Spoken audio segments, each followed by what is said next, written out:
Olá! Nós da Bethel Church desejamos que essa palavra seja de grande bênção para a sua vida. Hoje quero falar sobre compaixão. Compaixão. E sinto que o Senhor está sempre nos chamando à compaixão. Mas sinto que estamos em uma estação de abraçar essa compaixão.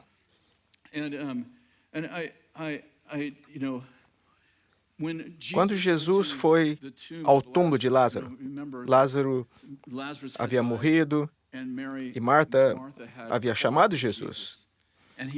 E ele esperou 2 dias. A Bíblia diz que Jesus amava Maria, Marta e Lázaro. E diz, por isso, quando ele soube que Lázaro estava doente, esperou mais 2 dias. Obrigado, Jesus. Você já pensou em Jesus? Não sei se você entendeu o ponto. Por exemplo, ele diz, ele os amava, e por isso esperou mais 2 dias. Você já orou e teve a sensação de que o Senhor estava 2 dias atrasado? Tipo, Senhor, não precisa mais se preocupar, eu já perdi a casa. Não precisa mais se preocupar, Senhor. Aqui o Senhor está fazendo mais do que curar Lázaro. Ele não está só ressuscitando Lázaro dos mortos, o Senhor está fazendo algo poderoso. Às vezes parece que o Senhor está atrasado, mas eu quero salientar que o Senhor não está atrasado, Ele está sempre na hora e sempre resolve as circunstâncias. Você pensa, Senhor, não pode deixar, não dá mais. E o Senhor diz, não, acabou até que eu diga que acabou. E ele espera mais 2 dias, então, é claro, ele vai ao sepulcro e chega a uns 3 quilômetros do túmulo e Marta sai para encontrá-lo. E Marta sabe, eu adoro encontrar traços de caráter de pessoas na Bíblia. Já fez isso? Sabe, seguir um personagem pela Bíblia, por exemplo, pegue Davi e todos os lugares que Davi aparece, você identifica a personalidade de Davi. Eu gosto de fazer isso com a Marta e Maria, porque Marta é uma pessoa justa, preto e branco. Quantos são assim? Alguns de vocês, seus maridos estão dizendo, você é assim, querida. Com Marta é preto ou branco? Vocês se lembram quando Jesus chega à casa deles? Parece que é o início do relacionamento. E Maria está sentada aos pés de Jesus, aprendendo o Torá. E Marta está na cozinha. E Marta diz, diga a ela para me ajudar. E Jesus diz, Marta, calma, Maria escolheu o que é o melhor. Agora temos Marta. Ela vai 3 quilômetros para ver Jesus. Foi ela que chamou por ele. Ela percebe que ele esperou mais 2 dias. Ela não está de bom humor. E ela diz, se o Senhor estivesse vindo logo, se o Senhor estivesse aqui, nada disso teria acontecido. Onde que você esteve? E você disse que nos ama. E quando você tiver esse tipo de conversa com o Senhor, e o Senhor diz que você me amava, e está atrasado. Bem atrasado. E Marta encontra Jesus nesse estado.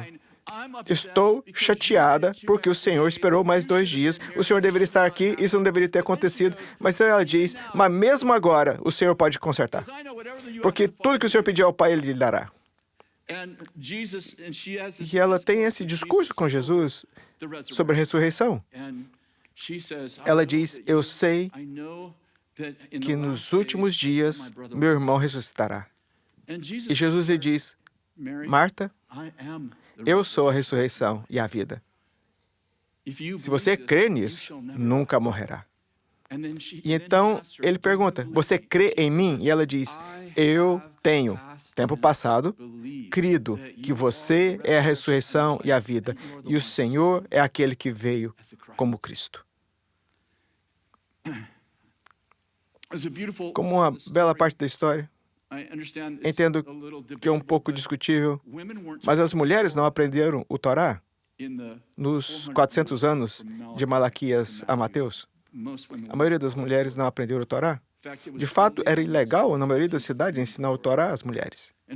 E é impressionante que a maior revelação sobre a ressurreição veio de Marta, além do apóstolo Paulo mais tarde, veio de Marta, que estava chateada porque Maria estava sentada aos pés de Jesus enquanto ela cozinhava.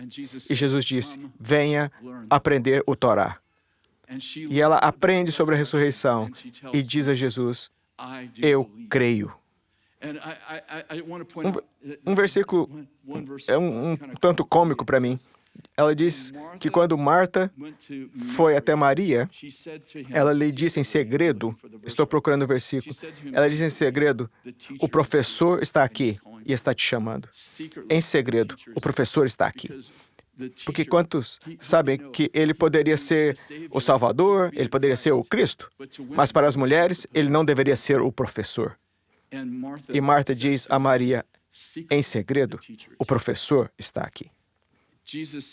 Jesus vai mais adiante na cidade, Maria sai ao encontro, e ela diz a mesma coisa a Jesus, se o Senhor estivesse aqui, meu irmão não teria morrido.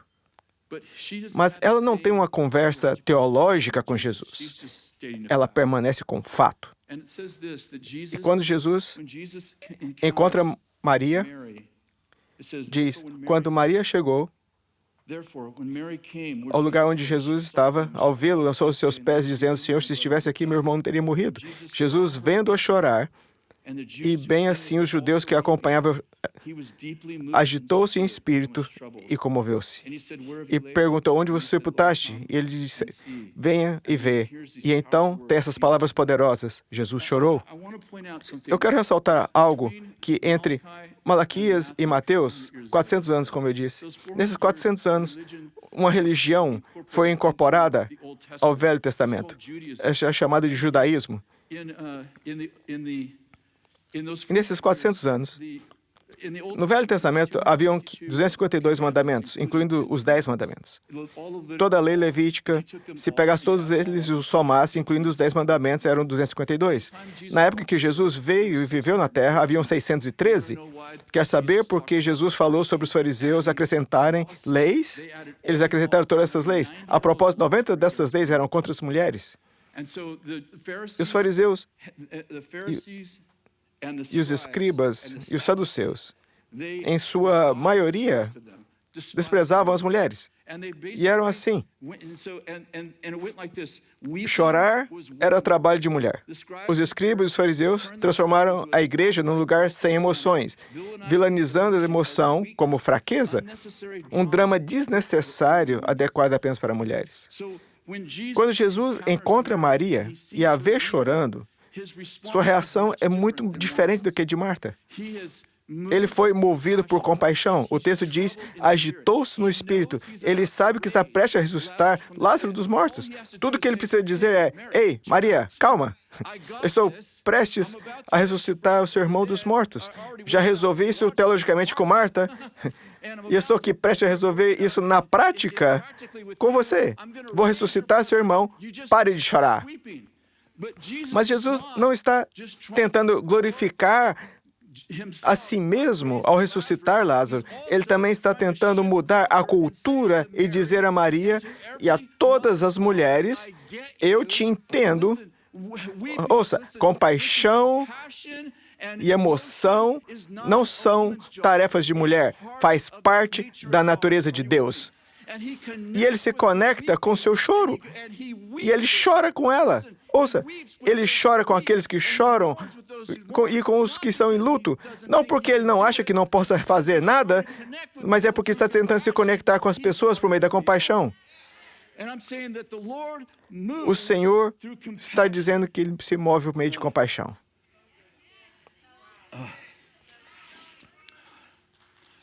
Há uma história que provavelmente conhece, é uma história bastante popular agora.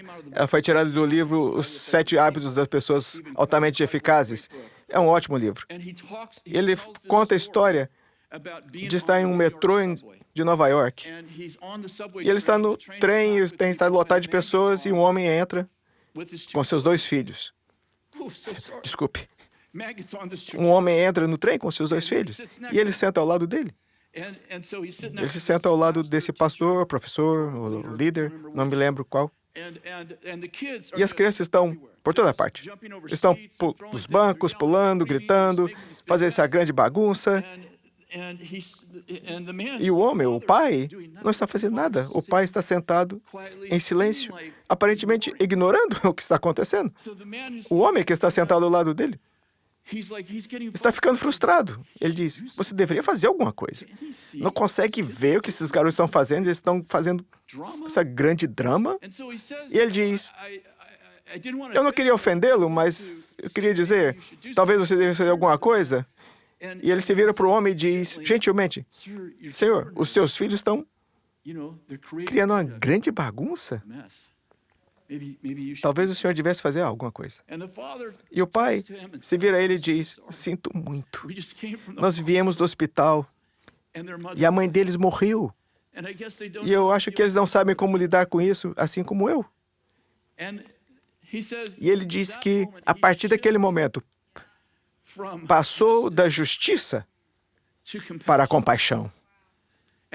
E disse ao homem, oh meu Deus, sinto muito. Há algo que eu possa fazer para ajudar? Sabe, algo acontece em nossa vida. Quando entendemos o que as pessoas estão passando. Temos esse tipo de botão de justiça, todos nós temos, tipo, você deveria, ou porque eles não estão fazendo nada. Então você se senta com as pessoas, ou ouve a história delas, e algo mais nasce em você. Algo mais nasce. Não é que você não queira que as crianças parem de fazer todo aquele barulho, não é que você não queira ver uma resolução, mas isso inspira algo muito diferente em você. Muitas vezes dá origem a algo que você nem sabia que está lá dentro. Eu escrevi o seguinte, a simpatia é uma compaixão falsa. A simpatia é uma resposta intelectual a um problema de coração. A compaixão chora com aqueles que choram, lamenta com os que se lamentam. Gostaria de salientar que Jesus foi movido por compaixão. No hebraico, essa palavra compaixão vem da raiz da palavra útero. Compaixão vem da raiz da palavra útero. Como se você estivesse dando à luz a algo. Qualquer pessoa que já tenha estado em um modo de justiça, como esse homem no metrô, e de repente se conecta. Essa palavra é como que algo mudasse, algo profundo dentro de você começa a surgir. Você nem mesmo sabe que está lá.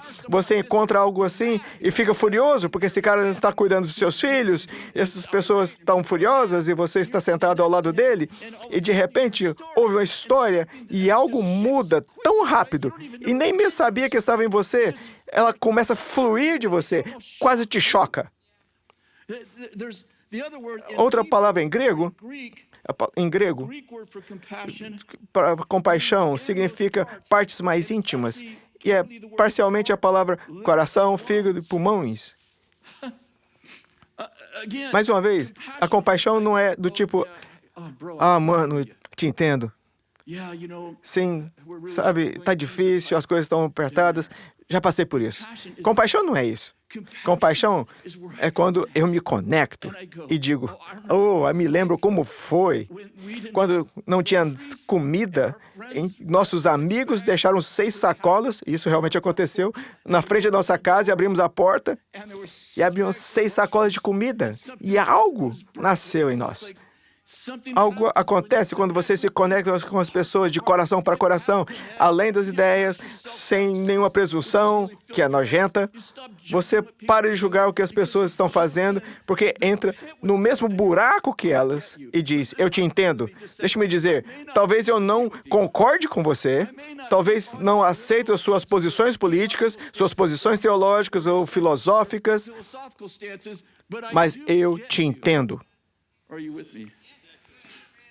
Há muitos anos, Kathy e eu tínhamos um grupo de jovens em Lewiston. Já contei muitas histórias sobre esse grupo de jovens. Eles teve um impacto muito grande em nós. Fomos pastores de jovens por 9 anos com crianças e depois assumimos esse grupo de jovens. Meu nariz está escorrendo.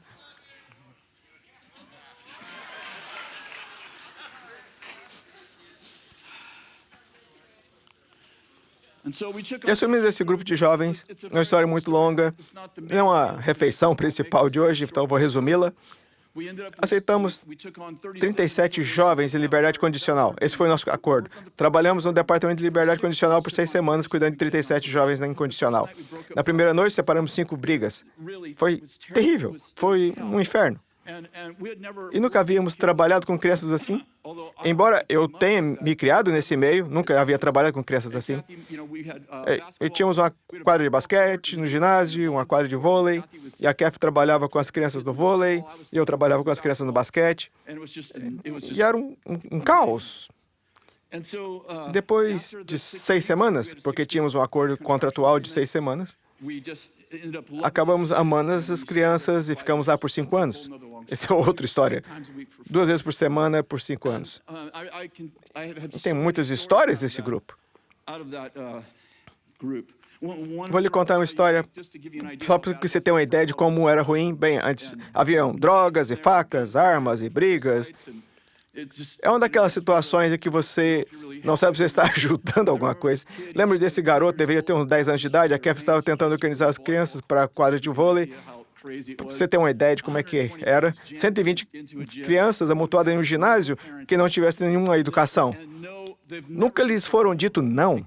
E a Kathy está tentando fazer com que esse garoto de 10 anos esperar a sua vez. E ele está gritando do outro lado da quadra. Eu não posso gritar o que ele estava gritando. Você isso, você aquilo. E está gritando com ela e continua. E eu estou trabalhando com um grupo de crianças que também não estão em seu perfeito juízo, também. E finalmente chego, pego o garoto e digo, você precisa ir. Ele disse, eu não vou, não, você vai sair. Então eu peguei, graciosamente,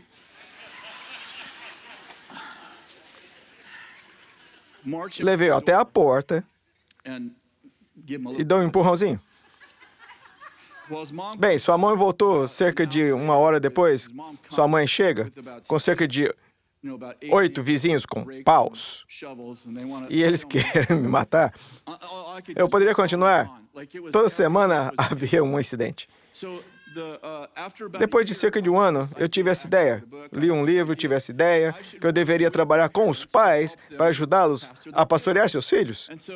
E tive essa ideia e disse a um dos garotos, que era um dos piores, era novo, mas era um dos piores. Eu disse, ei, era na terça-feira, eu disse, você pode perguntar à sua mãe se eu posso visitá-la na quinta-feira? Eu gostaria de sentar com sua mãe. E ele disse, venha, não tem problema. Na quinta-feira eu chego e vou até a casa dele. Eu estou um pouco animado, você tem essa teoria de como vai funcionar, porque você leu num livro, tem essa teoria que vai funcionar, eu vou apresentar, tenho o meu discurso pronto. E quando chega à casa dele, as janelas estão todas quebradas. A porta da frente está escancarada, há lixo por todo o gramado. Não há gramado.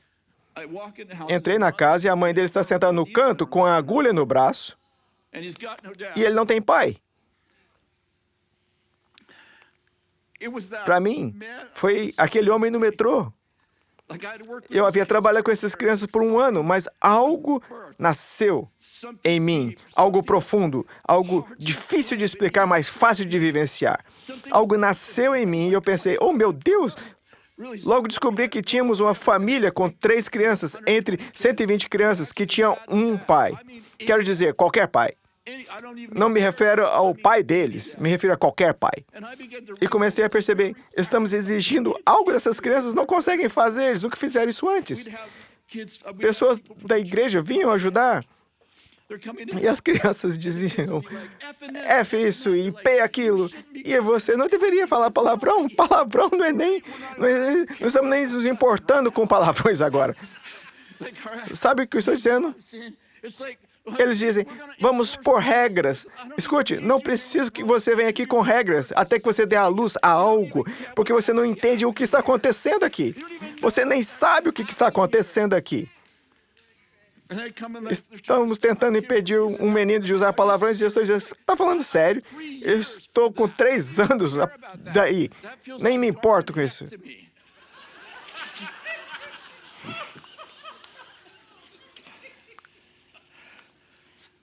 Quer dizer, você tem que estar lá para entender. Tipo, isso não é o problema do garoto. Ele pode morrer, ele não tem ninguém que o ame, ele não tem ninguém que cuide dele em casa. Está tentando colocar num jogo de voleibol. Ele nunca participou de nada. Ele nunca tem ninguém que o confronte.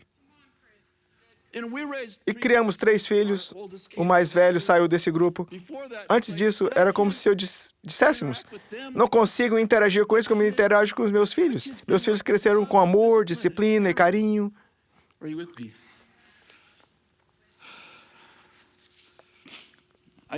Isaías 54:10. Pois ainda que os montes se movam e as colinas desapareçam, meu amor por você não perecerá.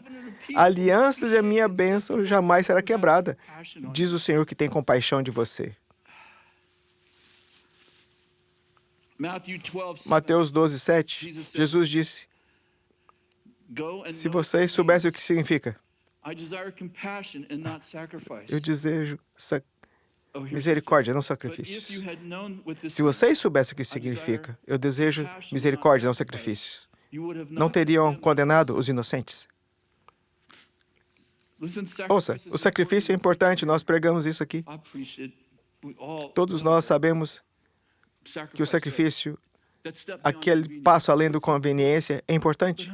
Mas quantos sabem que nenhuma disciplina tomará o lugar do coração? Nenhuma disciplina vai tomar o lugar do coração. Gostaria de salientar que estamos em uma batalha cultural, nem sei se entendemos isso. Você sabia que 51% de todas as crianças nos Estados Unidos, atualmente, nascem fora do casamento? Isso significa que eles não têm um pai? E ouça, essa é uma estatística de 2017. E você pensa, por que não temos uma estatística mais nova? Porque o governo não as mantém ou parou de divulgá-las depois de 2017. Sabe por quê? Porque supostamente é normal ter 2 mães ou 2 pais e não queremos criar uma estatística sobre uma disfunção que não acreditamos que seja disfunção. Já não é nem mais estatística. Sabe, se era assim em 2017, provavelmente é pior agora. Estou apontando que somos o homem no metrô. Não entendemos o que está acontecendo, mas temos crianças que não têm um pai e muitas delas não têm mãe. E estamos tentando fazer com que elas façam algo ou acreditar em certa coisa. Dizemos, essas pessoas são transgêneros, eles são... Você tem noção da dor extrema que sentimos quando fazemos isso com o nosso corpo? Algo está quebrado e você não pode pastorear essa geração como pastoreou os seus 3 filhos, metaforicamente falando. Eles não são os mesmos, eles não têm as mesmas habilidades, eles não foram criados para viver a partir de virtudes e valores. Isso não muda o que eu acho que é certo e errado, mas muda a maneira como eu engajo. Se eu acho que meus filhos, metaforicamente falando, deveriam xingar, claro que não. Mas é esse o problema?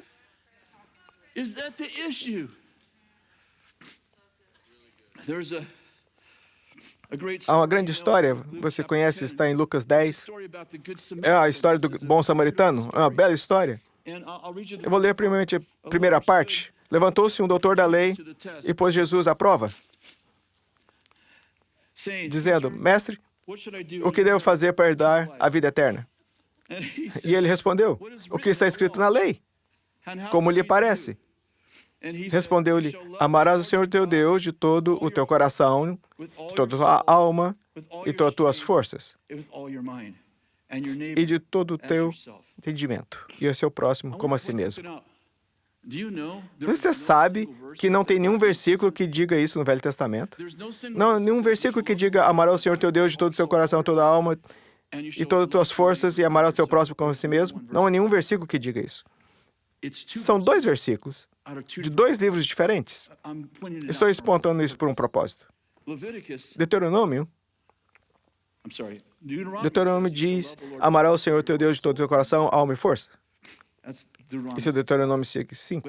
Mas é Levítico que diz, amarás o teu próximo como a ti mesmo. E é no contexto de se vingar de alguém. Estou apontando que aquele homem conhecia a Bíblia, porque ele não citou um versículo, ele reuniu a filosofia de todo o Velho Testamento, juntando um versículo de Levítico com um versículo de Deuteronômio, e ele diz, eu sei qual é o coração de Deus. Amarás o Senhor teu Deus de todo o teu coração, alma e força, e amarás o teu próximo como a ti mesmo. Ele juntou isso, e então Jesus cita novamente o que esse homem pôs junto e disse, faça isso e será bom. E o cara diz, isso é bom.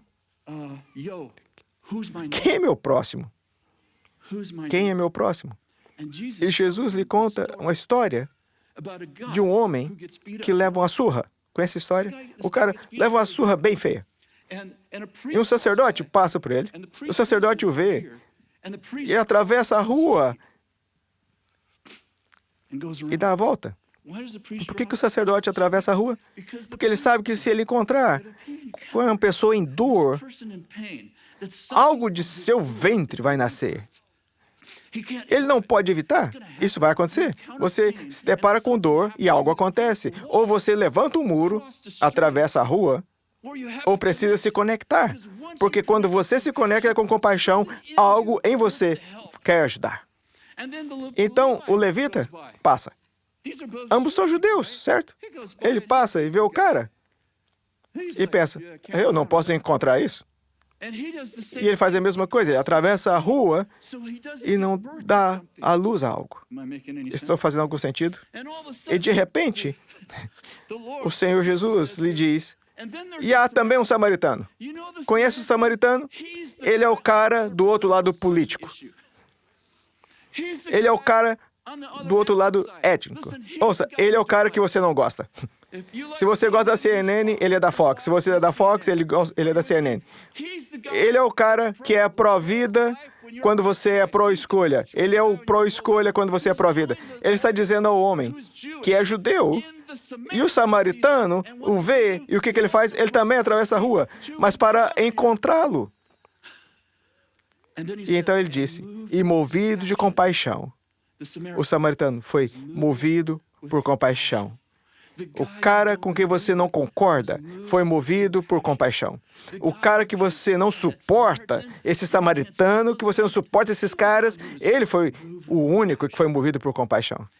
E o samaritano, de quem você não gosta, e provavelmente não conhece esses versículos, se comportou como o próximo que você citou em Levítico. Ele foi movido por compaixão.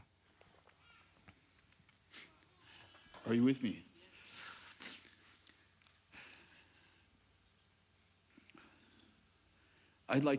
Gostaria de propor que tem vários próximos que estão esperando por compaixão. O cristianismo é mais do que ter as disciplinas certas ou estar no lado certo da questão. Ser um seguidor de Jesus tem a ver com compaixão. Ter um coração, ouvir com empatia, preocupar-se de fato com as pessoas.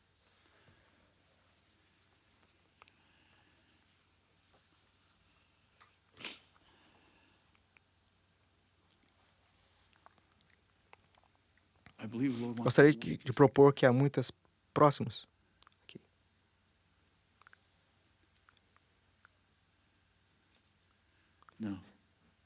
Acredito que o Senhor está despertando algo em nós. Acredito que Ele está despertando algo em nós e acredito que essa nova era não se trata de estar certo. Trata-se de compaixão.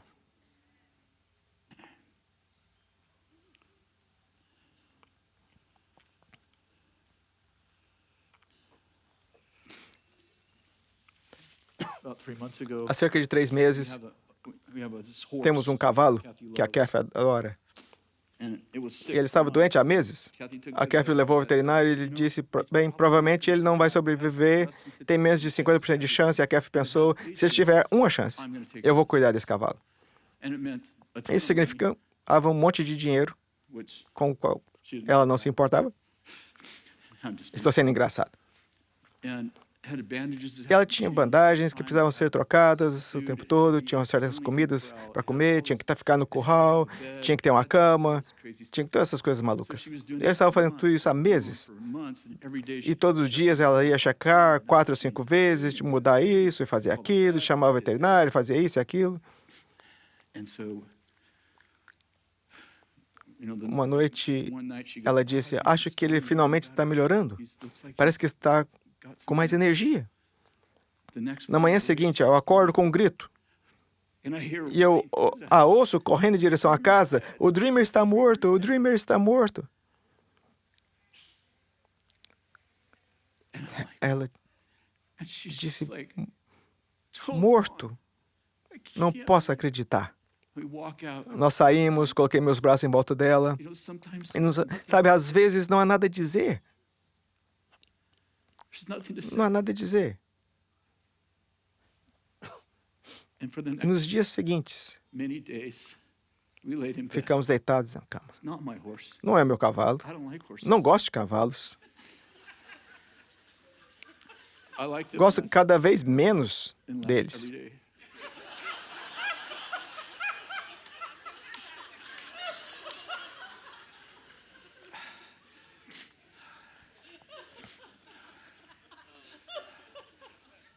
But I love this. Mas eu amo essa mulher. Something happens when you Algo acontece quando você ama as pessoas. Você não precisa amar o que elas amam, mas você pode amá-las. E quando você as ama, algo se conecta. really kind of a side story. Na verdade, é uma história secundária. Alguns brasileiros com quem eu faço conferências, Bill e eu fazemos conferências com a equipe. They have Tem um filho que está na escola nesse momento e eles vieram visitá-lo na semana que o cavalo da Kathy morreu. E eu fiz uma conferência em sua igreja and they e eles vieram como uma família. It's a church São 2 irmãos e uma irmã e todas as suas famílias lideram a igreja. and they said, E eles disseram, ei, temos algo especial para você. E havia lágrimas em seus olhos. E eu pensei, os brasileiros são muito apaixonados. can you please open it? Posso abrir? E eu abri. And they had E eles taken tinham tirado uma foto do cavalo da Kathy, o Dreamer, and they e mandaram esculpir by a por famous, um escultor famoso. and they put E colocaram o nome do cavalo em dourado, on there because porque se conectaram com ela em compaixão. they don't have, Eles são como eu. Eles também não gostam de cavalos, como ela gosta. something Algo happened. aconteceu quando eu estava no Brasil. I hate it. Eu odeio cavalos. You know, oh gosh, Meu Deus. Bill. O Bill teve compaixão. You know what we did? Sabe o que fizemos 3 semanas depois que o cavalo dela morreu? Bought another one. Fomos e compramos outro. Oh my. Oh, meu Deus, eu devo ser um idiota. So sorry. Desculpe. When I was in, Quando eu estava no Brasil nos últimos 2 dias antes de partir, I woke up. acordei. Not with the Não era um sonho, both nights, mas em ambas as noites eu acordei no meio da noite and I heard e ouvi em meu espírito the Lord o Senhor chorando pelos imigrantes who were being que estão sendo deportados dos Estados Unidos. I wasn't thinking Eu não estava pensando nos imigrantes, para ser sincero, eu estou no Brasil. Se qualquer pessoa já havia pregado, você passa todo o seu tempo acordado pensando o que eu vou fazer em seguida. I'm not Eu não estou pensando nos Estados Unidos. and I wake up Quando and I acordo, feel the sinto o Lord Senhor weeping. e começo a chorar pelos imigrantes. The next Na night I noite wake seguinte, up acordo novamente and I e feel sinto this esse sentimento overwhelming avassalador sense of de compaixão for the immigrants. pelos imigrantes. And you know, I Não sei se você se lembra disso, mas em julho de 2021, I had a dream. eu tive um sonho, e no sonho I saw vi imigrantes cruzando a fronteiras americanas. in America, crossing the American border. And E ouvi o Senhor dizer, estou escondendo o reino nos imigrantes e vou mudar a Califórnia. I'm in a Vou mudar a cultura da Califórnia por meio dos imigrantes. Eles são os cavalos de Troia que estão chegando com o reino. Foi um sonho poderoso e liguei ao Carl, que na época liderava nossas equipes da Bethel Global Response, e eu disse, Carl, vem me ver, eu preciso falar com você. E eu disse ao Carl, em meio de lágrimas, Carl, eu acho que devemos ajudar os imigrantes. E o Carl disse, o que você quer fazer? Eu não sei, porque... por que não vamos a San Diego? Temos uma certa certificação em trauma. Não trauma, é socorro de desastre. Eu tenho uma certificação, posso usar meu certificado para tentar entrar em alguns lugares e ajudar os imigrantes. Ele foi com 4 ou 6 pessoas, e eles foram. Depois de uma semana, não conseguiram encontrar uma maneira de entrar. Todo mundo era gentil, mas não tive jeito de ajudar. Eu falo, não sei o que fazer. E cerca de uma semana depois, então, posso falar com você? Eu tive uma ideia. Ele vem e diz, eu tive uma ideia de, que tal irmos a Tijuana e ver se eu conecto com algum do povo em Tijuana e ver se podemos fazer o que você está pensando? Colocar o reino nessas pessoas antes que eles cruzem a fronteira. Ótimo. E ele vai com 2 ou 3 rapazes e moças. E eles chegam lá. Eu talvez não esteja contando a história com precisão. Acho que há detalhes que não me lembro, para ser sincero. Mas foi mais ou menos assim. Ele conhece um pastor que também é um guarda de fronteira. E cerca de 15 anos antes, novamente, esses detalhes podem estar errados, não me lembro de todos os detalhes, mas esse pastor teve um sonho. E no sonho, o Senhor lhe disse, quero que você construa uma igreja onde 1000 pessoas possam dormir, porque os imigrantes estão chegando. Esse homem não tinha dinheiro. Nos anos seguintes, acho que 10 anos, ele começou a construir essa igreja. Quer dizer que no meio de um gueto, depois de 10 anos, os imigrantes começaram a chegar. E nos próximos 3 a 4 anos, a igreja está cheia de imigrantes, mais do que ele conseguia ter. E o pastor, o mesmo cara, tem um encontro em que Deus diz, alguém dos Estados Unidos virá ajudá-lo. E ele conhece o Carl e ele diz, você é o homem que deveria vir me ajudar. De qualquer forma, tivemos essa ideia. Fica quieto. Temos essa ideia de que vamos ensinar o reino. Enfim, Joyce Myers se envolve, a propósito, ela tem o ministério mais incrível de todos. Joyce e o David, o ministério deles é lindo. Eles nos ajudam, eles vêm e eles trazem água. Não só água, eles têm um sistema de purificação. E eles colocam um sistema de purificação muito caro, milhares de dólares, porque eles não têm água limpa. Então, o Mercer Chefs entra e dá comida a todos os imigrantes, o tanto que for necessário. E a organização cresce. Agora temos 3.000 lá. Nós vamos toda semana, levamos equipes, meu neto e sua esposa, Elijah e Ellie, estão lá agora, eles vão todo mês. Estamos ensinando o reino a eles.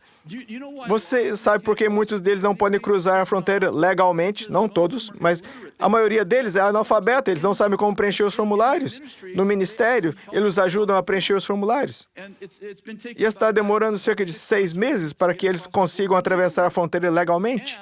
E eles fazem apelos e centenas deles recebem Cristo. E a propósito, não são todos católicos, são socialmente conservadores. E aprendem a curar os doentes, ressuscitar os mortos e expulsar os demônios.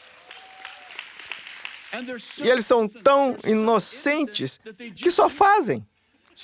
Eles veem milagres todos os dias. E a propósito, muitos deles estão fugindo do cartel. A maioria deles está fugindo do cartel. E o cartel vai até lá porque algumas das pessoas que deixaram o cartel para ter uma vida melhor estão no acampamento, no ministério. Não sei como chamá-lo, é mais do que uma igreja. Acampamento. O cartel chega para pegar um cara, arrastá-lo para fora e matá-lo. E o pastor fica no caminho deles e o impede. E até agora, todas as vezes, o cartel foi embora. Mas é tão perigoso que a família do pastor tem que viver em outro lugar. O que eu quero dizer é que, a menos que tenha se colocado no lugar das pessoas, não sabe o que está acontecendo. Eu tive essa ideia. E quando eu estava no Brasil, e a preocupação do Senhor com os imigrantes, eu pensei isso. Eu vou ler. Os Estados Unidos estão prestes a reunir milhares, talvez milhões de imigrantes e deportados para seus países de onde fugiram para evitar a violência do cartel. Chamo os Estados Unidos a agir com vigilância. Todos dizem vigilância, sabedoria e compaixão. É necessário livrar nosso país de imigrantes violentos, traficantes de drogas e de sexo, que forçaram nossas crianças a se prostituir e encheram nossas ruas de medo. Mas quero que não percamos de vista que, ao fazermos o que é justo, percamos de vista o que é compassivo e começamos a agir pela lei e não pela compaixão. E acho que esse é o coração do Senhor.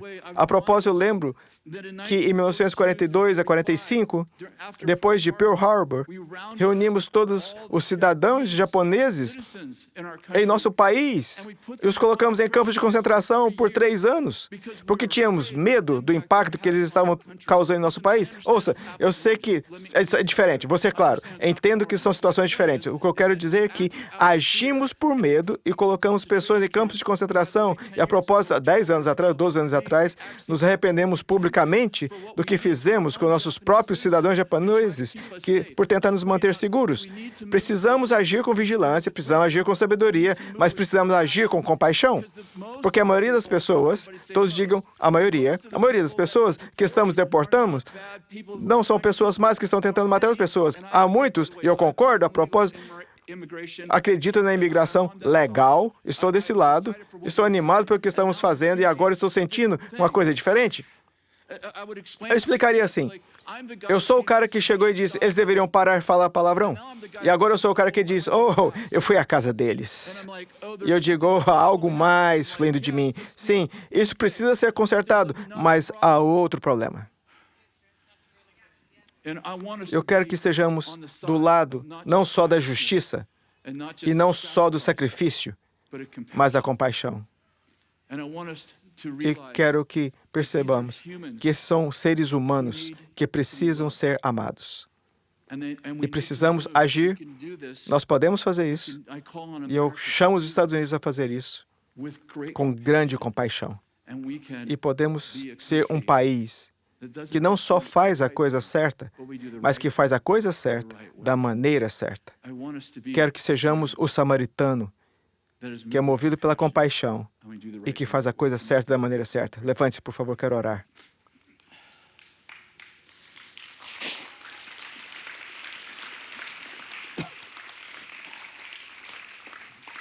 Essa é a primeira vez que eu fico sem lenço de papel antes de ficar sem tempo. Eu quero orar por nós. Ouça, quero orar por nós. Quero orar por nós. Quero orar para que Deus crie um útero, para que a igreja seja um útero que se mova com sabedoria, compaixão e vigilância. Senhor, oro para que nossas partes internas, nosso coração, nossos rins, nosso fígado, todas essas partes internas sejam infundidas com compaixão.